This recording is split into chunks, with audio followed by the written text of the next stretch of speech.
We grow up hearing the same story over and over again. If we work hard, play by the rules, earn our place in the world, and chase the things we desire while avoiding what we fear, then one day we'll finally feel free. We're told that happiness is waiting just around the corner, after the next achievement, the next upgrade, the next win. But this story quietly misses something essential. Real freedom and real happiness don't come from anything the world can give us. They aren't rewards for effort, success, or good behavior. They don't live in accomplishments or possessions. And that's because long before we start chasing these things, we've already been shaped in ways we rarely question. From the moment you entered this world, you began absorbing ideas, thoughts, emotions, beliefs, expectations. Over time, these repeated patterns turned into habits, and those habits formed a self-image, a familiar way of being that feels like you. This sense of self runs on automatic programs, guiding how you react, what you pursue, and what you believe is possible. These internal rules weren't created by you. They were passed down through families, cultures, institutions, and systems that taught you how to fit in and keep moving forward. And so you follow these invisible scripts, chasing goals that promise relief, success, security, or happiness, always just out of reach.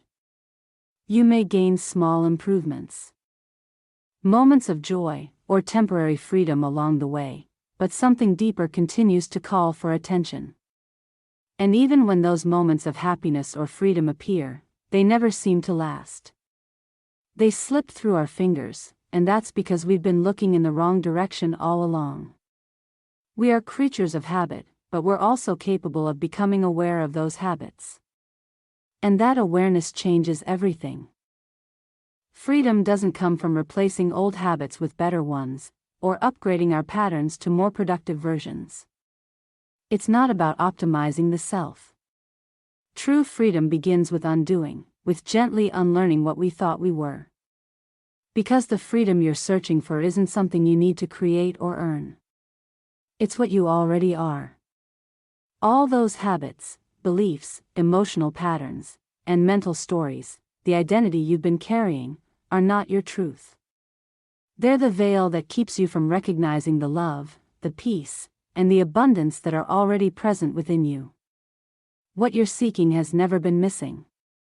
It's simply been overlooked. At the core of all our habits, there's one habit that fuels the rest, the constant habit of thinking. The mind itself. This endless stream of thoughts defines us, limits us, and keeps us running in circles. We chase goals, search for meaning, and strive for more, hoping that the next milestone will finally make us feel whole. But true freedom isn't found through the mind, it's freedom from the mind. Freedom from compulsive thinking. Because it's this non-stop inner noise that traps us in the race, convincing us that happiness is somewhere else, sometime later. And yet, the freedom we long for exists before thought, before effort, before striving. Still, we're taught to believe that the mind is our greatest power. That if we just learn more, think better, or finally gain control over the mind, then life will give us what we're looking for. We're taught that mastery of the mind is the ultimate goal. But freedom doesn't come from conquering thought, it comes from recognizing that you have never been confined to it in the first place. You are already beyond the mind. And when you remember this, something quietly shifts. What you truly want, not the borrowed desires, not the expectations placed on you by society, culture, or circumstance, begins to reveal itself. These authentic desires don't come from obligation or comparison. They arise from your heart, from your deepest sense of being. And they become accessible the moment you stop standing in your own way. This is where much of modern meditation and mindfulness subtly misses the point. It's not about forcing thoughts to stop or trying to silence the mind. That only creates another struggle, another goal to achieve.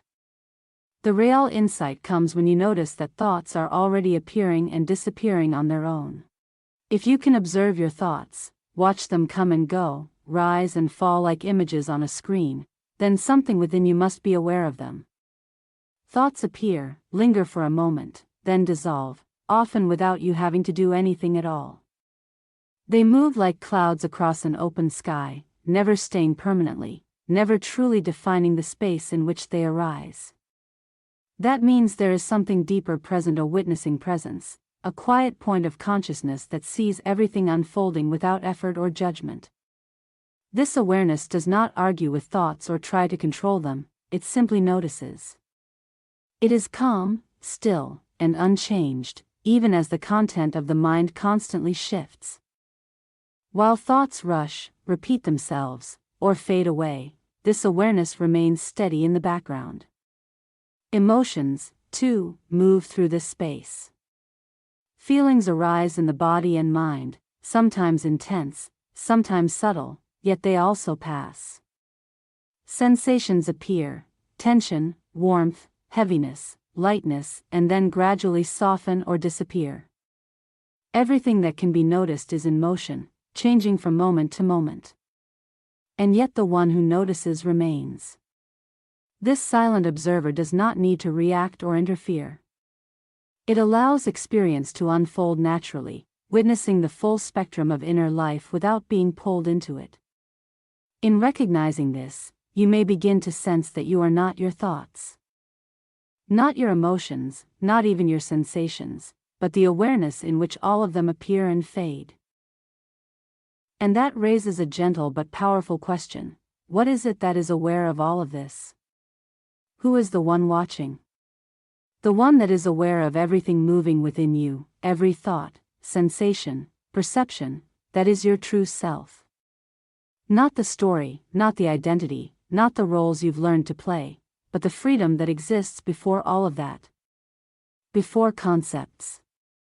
Before labels. Before definitions. This pure awareness, this open field of consciousness, is not passive. It is creative. It is the source from which your entire experience of the world arises. When you see beyond the layers of conditioning and the limits you've gathered along the way, you begin to live from that source instead of searching for it. And from there, freedom expresses itself naturally in your life. Not as an idea, not as something you have to earn, but as a lived experience, unbound by lack, fear, or inherited beliefs. You no longer feel trapped by the idea that you must become something, fix yourself, or arrive somewhere else in order to be whole. You don't need to prove your worth. You don't need to chase happiness. You don't need to struggle your way into freedom. What you are seeking has always been here. It is who you are. And the only invitation is to align with that truth, to remember, right now, in this moment, that you are not on the path to freedom. You are freedom itself. If this message resonated with you, you're welcome to share your thoughts in the comments below. There are more videos on the channel if you feel inspired to continue exploring. And if you'd like to support this space, you can buy me a coffee. The link is in the video description. Thank you for your presence.